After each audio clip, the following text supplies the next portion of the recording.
Assalamualaikum warahmatullahi wabarakatuh. Saudara-saudara yang dimuliakan Allah Subhanahu wa taala, alhamdulillah kita berada di bulan yang penuh dengan berkah, di bulan yang penuh dengan kemuliaan. Di bulan ini Allah Subhanahu wa taala mewajibkan puasa di siang hari agar orang-orang yang berpuasa terangkat derajatnya menjadi orang-orang yang bertakwa.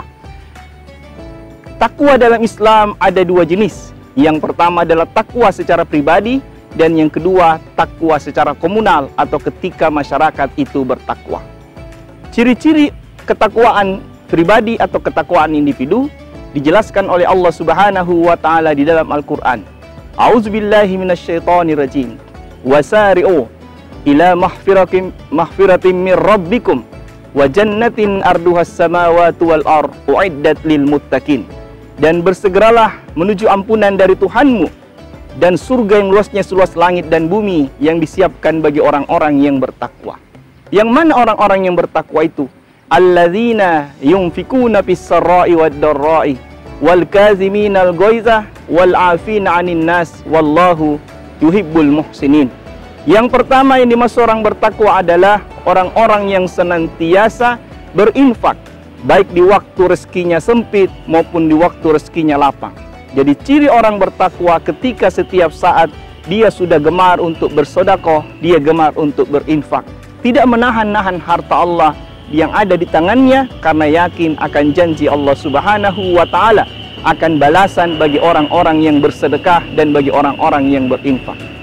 Yang kedua, orang-orang bertakwa disebut oleh Allah Subhanahu wa taala memiliki ciri wal kaziminal ghaizah, mampu menahan amarah.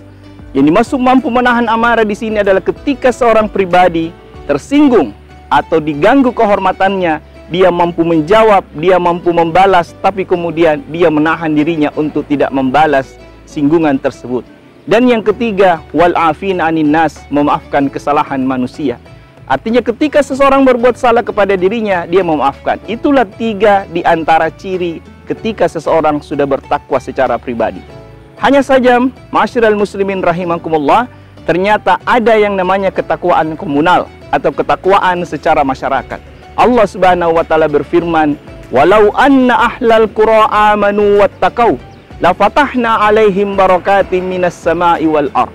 Andaikan sekiranya penduduk suatu negeri beriman dan bertakwa kepada Allah Subhanahu wa taala, Allah bukakan pintu-pintu rahmat dari langit dan pintu-pintu berkah atau rahmat dari bumi. Kapan masyarakat atau penduduk dikatakan bertakwa kepada Allah Subhanahu wa taala? Yang pertama, ketika menjadikan Al-Qur'an sebagai petunjuk dan pedoman dalam kehidupannya.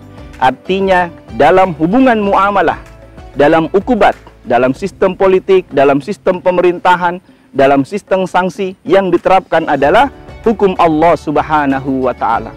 Ketika seorang pribadi sholat tapi masih melaksanakan riba, ketika pribadi masih puasa tapi kemudian menjalankan politik sekularisme, maka tentu ketakwaan individu itu belum menjalar kepada ketakwaan masyarakat.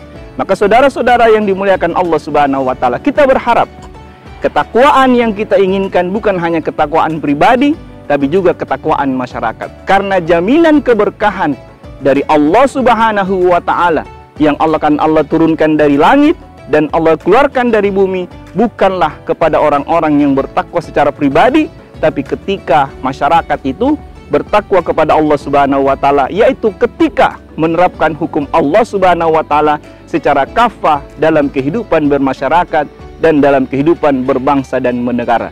Mudah-mudahan di bulan yang mulia ini hati kita terbuka sehingga kita ridho menjalankan hukum-hukum Allah Subhanahu wa taala. Demikian dari saya. Wabillahi taufiq wal hidayah. Wassalamualaikum warahmatullahi wabarakatuh.